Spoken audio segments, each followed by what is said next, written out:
Islam is an honest reporter's kryptonite. Take a seasoned journalist on a groundbreaking news program and ask him to give you the simplest, most basic information about Muhammad and the Quran. That reporter will suddenly turn into the most pathetic, trembling, sniveling, cowardly journalistic jellyfish you've ever seen in your entire life. I haven't any courage at all. I even scare myself. Since all the Scooby snacks in the world won't convince anyone in the mainstream media to flee the fortress of dimitude, the task now falls to viewers like us to demand some degree of journalistic integrity. We can do this by watching various news specials about Islam and exposing the endless supply of false claims and misrepresentations they assume we're too stupid to spot. If the networks start losing credibility over their dishonest reporting, if their inaccuracies become a source of embarrassment, maybe they'll be a bit more careful the next time they decide to do a puff piece on the religion of puff piece. Is my nose bleeding? There are plenty of news programs out there in dire need of a good public flogging, and I intend to go through as many of them as possible in the coming months. But where do we begin? Well, to keep things simple, let's go alphabetically. ABC News masterfully demonstrated what we might call the frightened ostrich method of reporting in their 2020 special, Islam, Questions and Answers. Our questions about Islam were answered by Diane Sawyer, Bill Weir, and Lama Hassan, the three blind mice of prime-time political correctness. Let's see how they run. We're just like everybody else. Being a Muslim in America, in my opinion, doesn't make me any different than anyone else. 110% American. If ABC had called this program What Westernized Muslims Believe, I wouldn't have a problem with Muslims saying we're just like everyone else.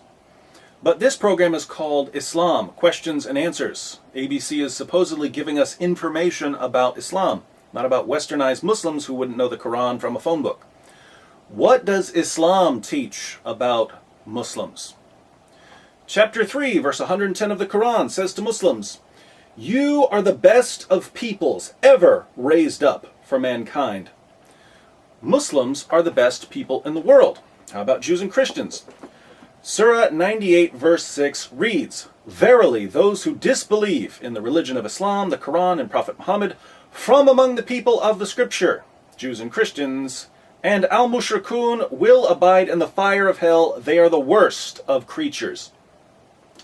We are the worst of creatures. Muslims are the best of peoples. According to the Quran, then, are Muslims just like everyone else? Not a bit. ABC had a chance to explain this, but accurate information about Islam just wasn't a priority in their 2020 special on Islam. In the beginning, Adam and Eve. Though in Islam, God created them equally out of dust, not one from the other. Adam and Eve were created equally from dust, according to the Quran. Diane doesn't give us a reference for this lovely teaching, and she couldn't if she tried because the Quran doesn't say it. What does the Quran say? Surah 4:1, "O mankind, be dutiful to your Lord, who created you from a single person, Adam, and from him, Adam, he created his wife, Eve." Surah 7:189, "It is he who hath created you from one person, and out of him produced his wife, that he might dwell with her." If that's not clear enough, in Sahih al-Bukhari 33:31, Muhammad said, "Woman is created from a rib." Are men and women created equally from dust in Islam?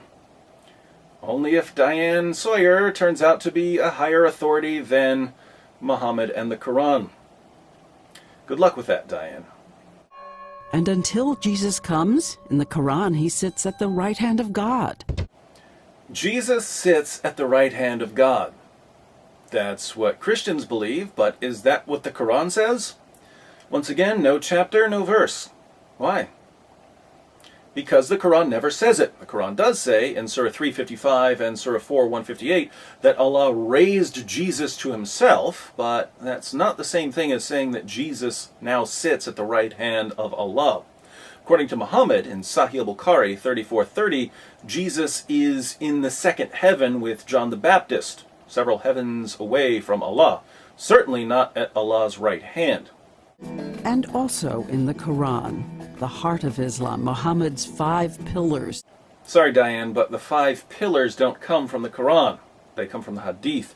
You won't find the Shahada in the Quran. You won't find pray 5 times a day in the Quran. You won't find a list of 5 pillars in the Quran. I'm pointing this out because this is as basic as it gets, and you're not even getting this right. No, the reality is that the vast majority of Muslims in the United States are not mosque attending kinds of Muslims, and that's okay. It's okay for Muslims to do other things when they're supposed to be at the mosque? Seriously? In Sahih al-Bukhari 657, Muhammad was about to burn Muslims alive and burn their houses to the ground because they didn't show up for prayer. It seems Muhammad took this whole mosque thing pretty seriously. But not to worry, all you Muslims who don't want to go to the mosque. ABC News has a thoroughly westernized Muslim woman telling you it's okay to ignore your prophet's commands. And Muhammad said that we should all be tolerant of each other's religion. No source, Diane? No chapter and verse? I hereby invite anyone from any planet to show me where Muhammad said we should all be tolerant of each other's religions. Never happened. But Muhammad did say, fight those who believe not in Allah. O you who believe, fight those of the unbelievers who are near to you and let them find in you hardness. Muhammad is the messenger of Allah, and those who are with him are severe against disbelievers and merciful among themselves.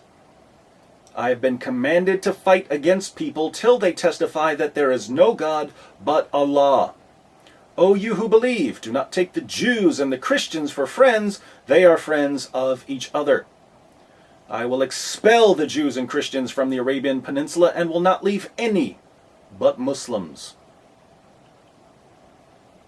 I guess that's almost like telling people we should all be tolerant of each other's religions, as long as you live in opposite world with Bizarro reporter Diane Sawyer.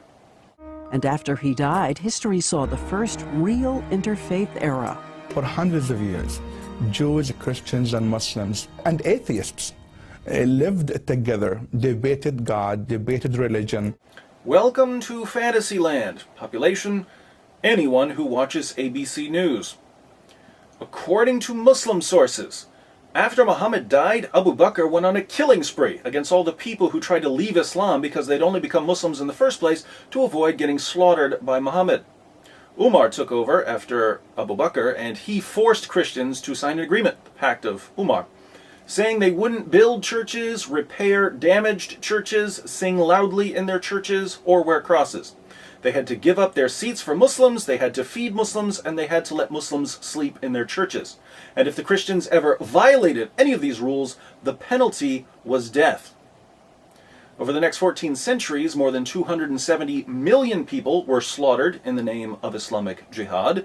Christians, Jews, Hindus, Zoroastrians, everyone who refused to become Muslims. And Diane Sawyer and ABC News whitewash all of it, describing life under Islamic rule as an interfaith paradise. It's kind of offensive, isn't it? Is it true, though, that those words should then supersede anything he said earlier? Not at all. In Surah 2:106 and Surah 16:101, the Quran says that later teachings abrogate earlier teachings. Not at all. Muhammad said that later teachings abrogate earlier teachings. Not at all. All classical Muslim scholars said that later teachings abrogate earlier teachings. Not at all. Who challenges the doctrine of abrogation? ABC News. So there you go, 14 centuries of Muslim scholarship and reality itself get tossed out the window. While a fundamentalist Muslim follows Muhammad's instruction to fight the infidels, moderate scholars argue the infidels he was talking about were specific enemies that have been dead for 1,300 years. Wow. Muhammad's violent teachings only applied to a few enemies for a certain period of time. Of course, Muhammad didn't interpret it that way. The rightly guided caliphs didn't interpret it that way. Muhammad's companions didn't interpret it that way. Centuries of Muslim leaders and scholars didn't interpret it that way. But none of that matters, because world-renowned Quran scholar and theologian Bill Weir tells us that when the Quran says to Muslims, fight those who believe not in Allah, it doesn't really mean what it says. Maybe we can get Bill to write his own commentary. He could explain why 14 centuries of Muslims didn't understand the Quran at all. And the Quran only calls for jihad against invaders threatening a Muslim home.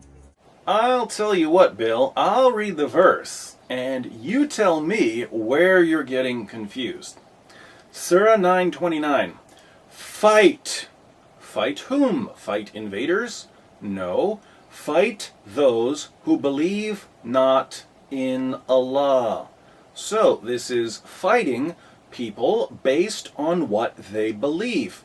Fight those who believe not in Allah, nor the last day, nor hold that forbidden which hath been forbidden by Allah and His Messenger, nor acknowledge the religion of truth from among the people of the book, that's Jews and Christians, until they pay the jizya with willing submission and feel themselves subdued. Does that sound like it has anything to do with fighting invaders? No. Do you know why?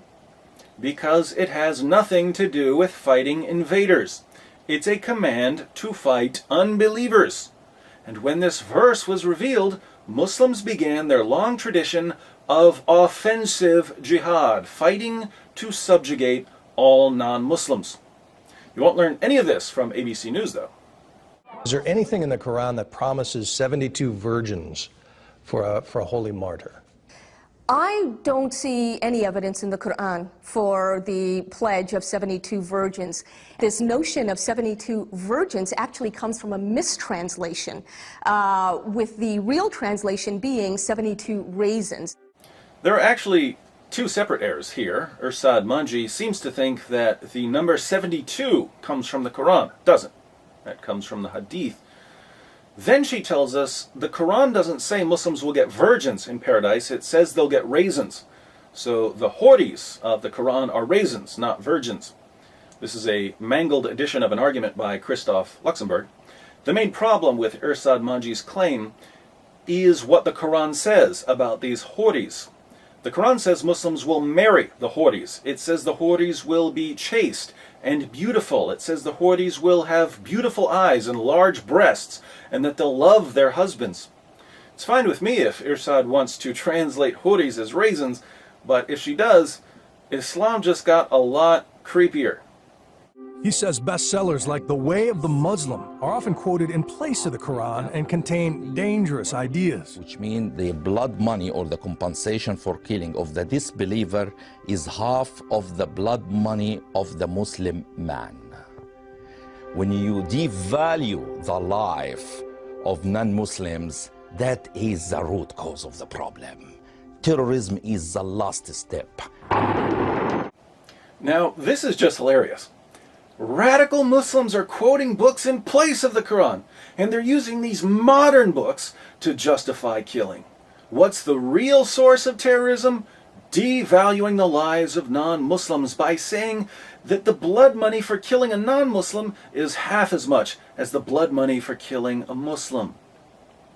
How did these modern Muslim authors ever come up with such a horrible teaching? They got it from Muhammad, Sunan Abu Dawud 45:27. The value of the blood wit in the time of the Apostle of Allah was 800 dinars, or 8,000 dirhams, and the blood wit for the people of the book was half that for Muslims. Are you catching this? According to ABC News, the real source of jihad and terrorism isn't Muhammad's teachings. No, the violence springs from modern books by modern Muslim authors who, as you just saw, are getting their views directly from Muhammad's teachings. And radicals have used these murder and martyr myths. Murder and martyr myths. All this talk about jihad and fighting unbelievers and martyrdom, it's all based on myths. Guess that's why Muhammad said in Sahih al-Bukhari 2797, "By him in whose hands my soul is, I would love to be martyred in Allah's cause and then come back to life and then get martyred and then come back to life again and then get martyred and then come back to life again and then get martyred." Just myths. Dictators combine that resentment with a perverted version of Islam and manipulate their people with a holy hatred of America. Dictators use a perverted version of Islam to incite hatred against America. Let me break this down for you because a drugged monkey could figure this one out. Listen to the Quran. This is Surah 5, verse 33. "The punishment of those who wage war against Allah and His Apostle and strive to make mischief in the land is only this, that they should be murdered or crucified, or their hands and their feet should be cut off on opposite sides, or they should be imprisoned." Here we have various penalties for making mischief in a Muslim land, depending on the severity of the offense. The worst form of mischief making is bringing a non-Muslim military into a Muslim country. Has the United States done that? Yes. What's the penalty according to the Quran? Death. Do Muslim leaders need to pervert Islam in order to fuel hatred against America? No. They just need the Quran. A fatwa is nothing more than just one cleric's opinion. You could issue a fatwa that Coke is evil and you should drink Pepsi. Fatwas are a dime a dozen. They are meaningless. Fatwas are meaningless? No more than opinions? Fatwas are rulings by Muslim scholars based on Muhammad's teachings.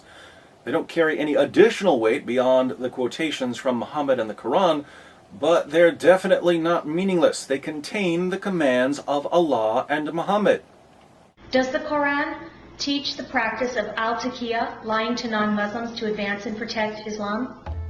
According to the experts, an obscure law called al-taqiyya did allow early Muslims to deny their faith, but only under the threat of persecution. Recall the woman's question. Does the Quran teach the practice of taqiyya, deceiving non-Muslims? Unlike ABC News, I'll actually quote the Quran for you. Surah 3:28. "Let not the believers take disbelievers for their friends in preference to believers.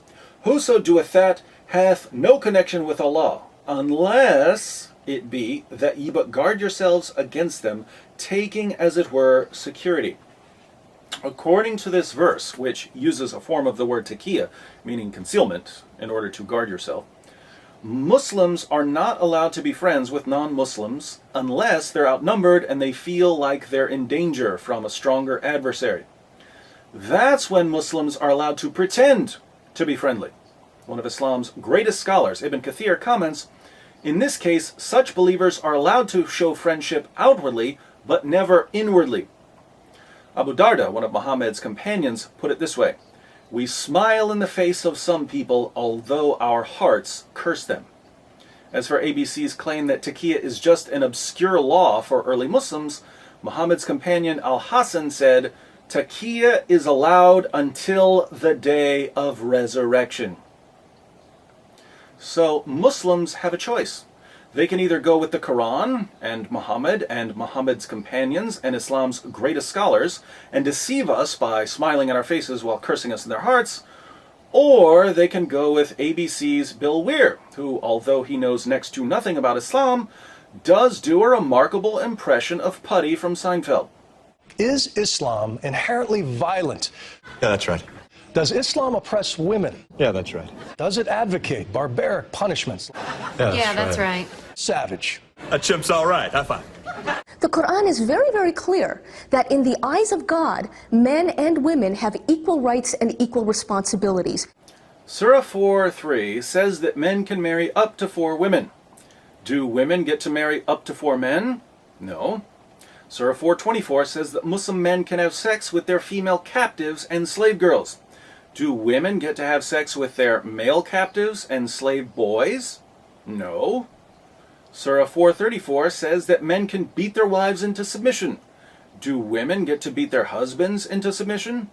No. So, do men and women have equal rights and responsibilities in the Quran? No. Men and women are about as equal as hammers and nails in the Quran. The Prophet Muhammad's own beloved first wife, Khadija, was a wealthy, self-made entrepreneur. Now, Irsad Manji is correct when she says that Khadija was a wealthy entrepreneur. So that's not an error. The error is that Irsad uses this as proof that men and women are equal in Islam. And here she's just being silly with her timeline. Khadija was a wealthy entrepreneur before Islam, before she married Muhammad, before Muhammad received his first revelation. So what does her status as a businesswoman tell us about Islam? Absolutely nothing. If we want to learn something about women in Islam, let's listen to someone with a little more experience of life with Muhammad. In Sahih al-Bukhari, 5825, Muhammad's child bride Aisha says, "I have not seen any woman suffering as much as the believing women." According to Aisha, the mother of the faithful, the believing women, the Muslim women, were suffering more than the pagan women. And by the way, the context of this quotation is that a Muslim man had beaten his wife until her skin turned green. Aisha was complaining about Muslim women being brutally beaten by their Muslim husbands. She realized that non-Muslim women were much safer because their husbands didn't have a revelation from God advocating spousal abuse. But this doesn't matter at all to ABC because Muhammad, 15 years before he declared himself to be a prophet, married a rich old widow. Guess that settles things. And reminding us that all the peaceful American Muslims are part of America's first line of defense. Yes, moderate, peaceful Muslims are our first line of defense against those pesky extremists. Muslims are violently subjugating Christians and other religious minorities in Egypt, Iraq, Pakistan, Sudan, Nigeria, and everywhere else Muslims have power over unbelievers. Are all the peaceful, moderate Muslims stepping in to protect these non-Muslims? Are the peaceful, moderate Muslims the first line of defense for victims of Muslim aggression? Certainly not. But Diane Sawyer and ABC News are convinced that things will be different here in the U.S., where moderate groups like CARE constantly tell Muslims not to work with police or the FBI in locating and apprehending terrorists. By the way, there was a bonus blunder in the clip we just saw. Notice that ABC showed us a picture of Sadiq Abdul Malik, who, according to Diane Sawyer, is one of the moderate Muslims always prepared to protect us from extremists. Sadiq supports Revolution Muslim and the Taliban. He defended Nidal Malik Hassan after the Fort Hood massacre, and he calls for the destruction of Israel. But hey, I'm sure he's quite ready to save us from all the radicals he supports. It's my duty as an American Muslim to stand between you, the American non-Muslim, and the radicals who are trying to attack you. It's a Muslim's duty to stand between us and the radicals who are trying to carry out Muhammad's commands in the Quran and the Hadith. I'll tell you what, Imam Rauf, you show me that anywhere in the Quran or authentic Hadith, and I will personally help you build a mosque at ground zero. But you won't show me, because you know this isn't what Islam teaches at all. In areas where Muslims make up a majority, the duty of Muslims is to violently subjugate all non-Muslims. In areas like the United States, where Muslims are in the minority, the duty of Muslims is to practice taqiyya, deceiving non-Muslims into believing that Islam is peaceful and tolerant. But you know this, Imam Rauf, because that's what you do for a living. And the lovely folks over at ABC News are all too happy to serve as your megaphone. I would dance and be merry, life would be a ding-a-dairy if I only had a brain. Well, that's 20 errors in an hour-long news program, and I could have pointed out more.